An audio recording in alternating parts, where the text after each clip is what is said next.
শাবানের মধ্য রজনীকে লাইলাতুল বরাত বলা হয়, যেটাকে কোরআনের ভাষায় লাইলাতুল মুবারাকা আখ্যায়িত করা আছে।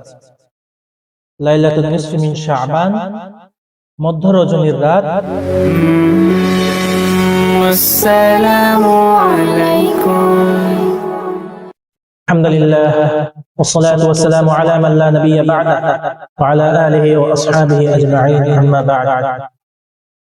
إنا أنزلناه في ليلة مباركة إنا كنا منذرين فيها يفرق كل أمر حكيم. وقال رسول الله صلى الله عليه وسلم: يطلع الله إلى خلقه في ليلة النصف من شعبان فيغفر لجميع خلقه إلا لمشرك أو مشاحن، أو كما قال عليه الصلاة والسلام. আল্লাহর দরবারে লাখো কোটি শুকরিয়া যে মহান রব্বুল আলামিন আপনাদেরকে, আমাদেরকে, সকল দুনিয়ার সমস্ত মুসলমানদেরকে একটি সুন্দর রাত দিয়েছে। সেই রাতটার নাম কি? শবে বরাত। সেই রাতটির নাম হলো,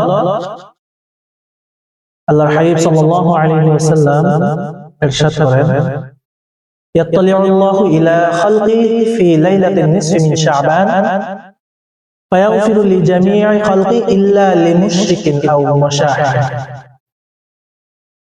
নবী সাল্লাল্লাহু আলাইহি ওয়াসাল্লাম বলে, শবে বরাতে সকল মুসলমানদেরকে, সকল প্রকারের মুসলমানদেরকে আল্লাহ তাআলা ক্ষমা করবেন, শুধুমাত্র দুই প্রকার মুসলমান ব্যতীত, দুই প্রকার মানুষ ব্যতীত। এক নম্বর হলো ইল্লা লিমুশরিকিন, এক নম্বর হলো মুশরিক, দুই নম্বর হলো মুশাহিন, দুই নম্বর হলো বিদ্বেষকারী, যারা পরনিন্দা করে, যারা বিদ্বেষী করে, অহংকারী করে, আল্লাহ তাআলা তাদেরকে ক্ষমা করবেন।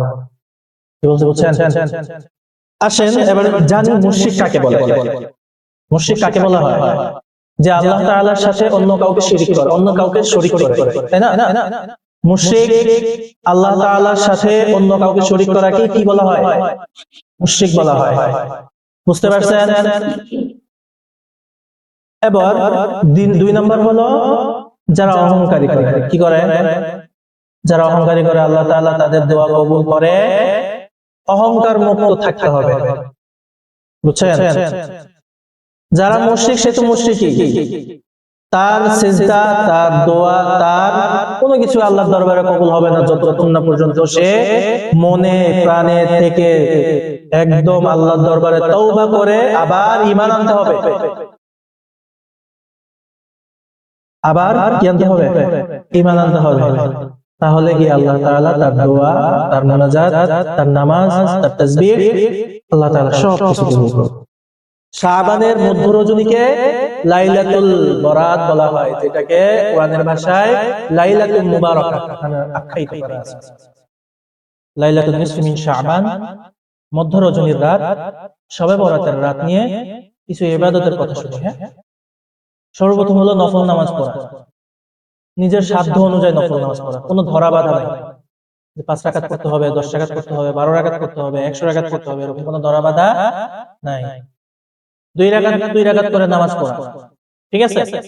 যতটুকু সম্ভব নফল নামাজের নিয়ত করে 2 রাকাত করে নামাজ পড়া। ছোট গুনাহ, বড় গুনাহ, ছোট অপরাধ, বড় অপরাধ, সমস্ত কিছু থেকে তওবা করা, বুঝছেন? সালাতুত তাসবিহ নামাজ পড়া। সালাতুত তাসবিহ নামাজ শুনছেন? সালাতুত তাসবিহ নামাজ হলো 4 রাকাত। আচ্ছা, ওই বিষয়ে লম্বা আলোচনা ওটা পরবর্তীতে করা যাবে ইনশাআল্লাহ। সালাতুত তাসবিহ যে নামাজের মধ্যে যে দোয়াটা পড়ে সেটা হলো সুবহানাল্লাহি ওয়া আলহামদুলিল্লাহি ওয়া লা ইলাহা ইল্লাল্লাহু আল্লাহু আকবার, সুবহানাল্লাহি ওয়া আলহামদুলিল্লাহি ওয়া লা ইলাহা ইল্লাল্লাহু আল্লাহু আকবার। আচ্ছা, দীর্ঘ সিজদায় থাকা, নফল নামাজের একবার শুধু 2 রাকাত নামাজের এমন ভাবে নিয়ত করেন যে আপনার সামনে যে আল্লাহ আছে, আপনি সেটা স্বয়ং উপলব্ধি করার মতো একটা 2 রাকাত নামাজের নিয়ত করবেন। দীর্ঘ সিজদা দেন, লম্বা সিজদা দেন।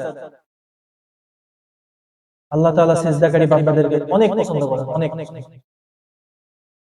আর অনেক অনেক মসজিদে দেখবেন মসজিদ সাজায়, এরকম ঝাঁক ঝুমক আলো চলো করা যাবে লাইট মাইট লাগায়, ঘর দুয়ার সাজায়, মসজিদ সাজায়, এরকম অনেক দেখছি, আমাদের ওদিকে অনেক আছে। এগুলো করা যায় না, ঠিক না, বুঝছেন? ঝাঁকঝমক করা, আলো চলক করা ঠিক না, বুঝছেন? আল্লাহ তাআলা আমাদেরকে শবে বরাত মেনে, শবে বরাতের সুন্নাহ অনুযায়ী আমল করার তৌফিক দান করুন।